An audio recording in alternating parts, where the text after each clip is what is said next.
fun, right? Yeah. And then we will drop them in here. So today we harvested bok choy from our hydroponic system.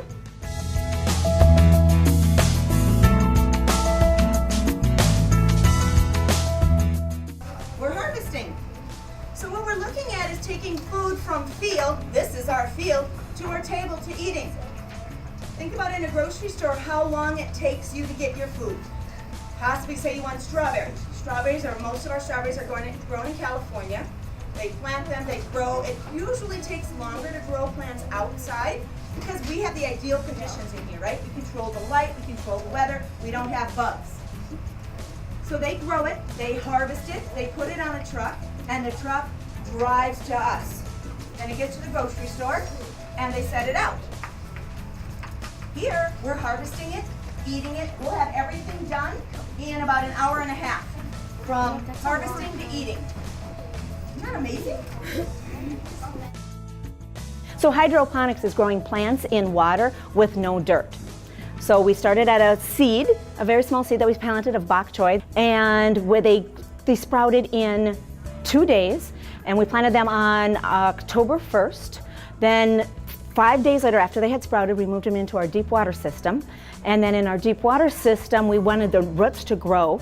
And then a month later, we transferred them into our large system. And that's an 8-foot by 9-foot system in our classroom against our wall.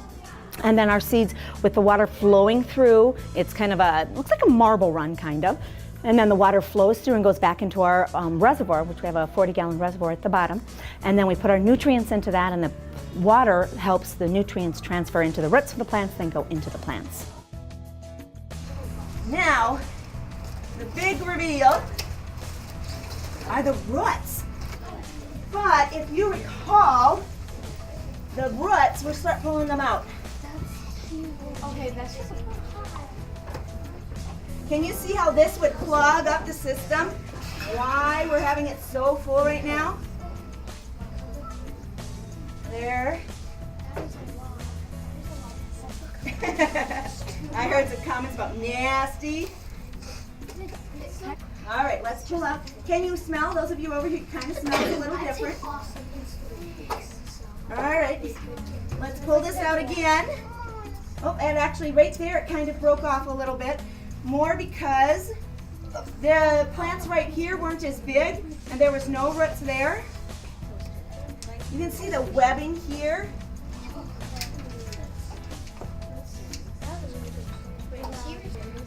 Here's one with still part of the plant in it. You can see how it's connected.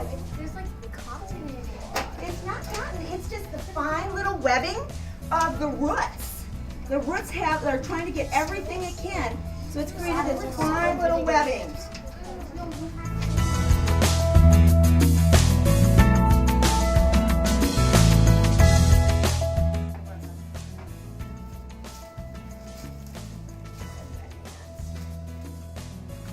Getting it very aerated so that we don't have the smell of that.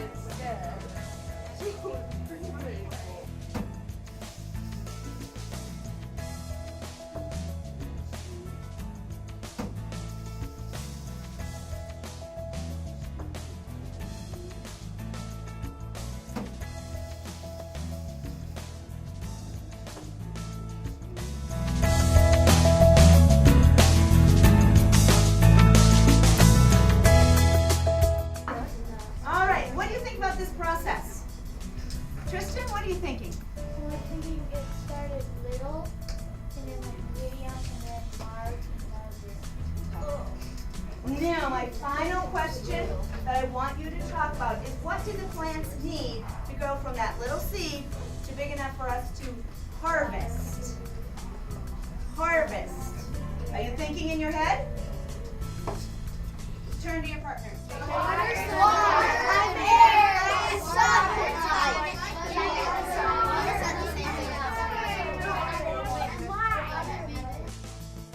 I had a young lady who gave a report at the end. We had a new science curriculum, and it really stressed the importance of the 3 things that plants need, which are the carbon dioxide that we breathe out that's in the air, water, and sunlight. And so when we did this, we had just one plant. We had them in a little cup up on our window. And she said when she gave a report that only some plants can grow in hydroponic systems, not all plants. And I was like, oh, okay. And I asked her why, and we had a conversation about that. And then I know if one child has thoughts that are running along that line, many students may have that. So then I wrote a grant with Lowe's, grant for education, and they donated $4,960 for our system, and it had to be built. So I and some volunteers helped build the system, and then now we can grow many kinds of seeds so that they can see, and my students will actually get to choose the kind of seeds that they want to grow so that they can imagine that all these seeds can grow. And then they can see how we can feed ourselves up here in South Dakota year round and how other people can do that. So I'm hoping that they can take back home and have that, first the understanding of basic science, but also that they can do anything and that they have a chance to experiment and try different things.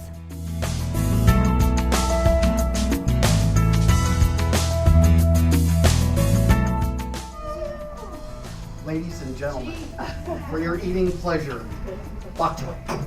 Oh. 4 big bowls. Try. We'll have to see. I think you won't. That's why so much of our taste has to do with our smell.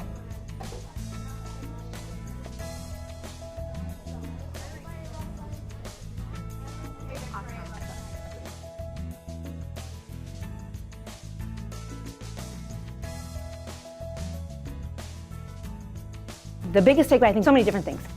So first then, they can do this because that's what they planted the seeds, they transferred it, they had all of it. Yes, I was there and I shared some of my knowledge, but I actually have students who are my biologists and they take care of the system and they monitor the system. So they know that they are capable at their age to make a difference in their lives. But I also think then that that takes away the excitement of science and that science is hands-on and that it's amazing and wonderful and that it's something that they should pursue and be excited about. Last year, the first time ever, I had every single parent come to parent-teacher conferences in the spring, and all of them came to me and said, our kids are so excited about the hydroponics, we had to see what they were talking about.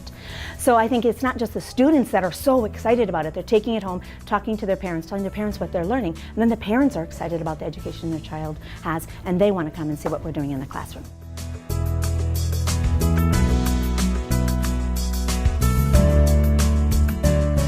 What do you guys think of the bok choy? I think it was good. It kind of looked like seaweed, though. Yeah, I think it looked really like seaweed. What are you going to tell your parents when you said you had bok choy? What do you think they'll say? I want it again. It was like really good. Love it. I'll probably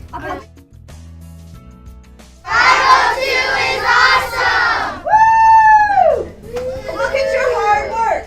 You guys planted those seeds. We moved them from place to place. You helped all the time. Nice job. For my students, I hope that they stay excited about science, that they continue to do it not just in school, but outside of school, and that they see that science is something that's every day, but also very, very exciting in their life, and that they can make a difference in their life.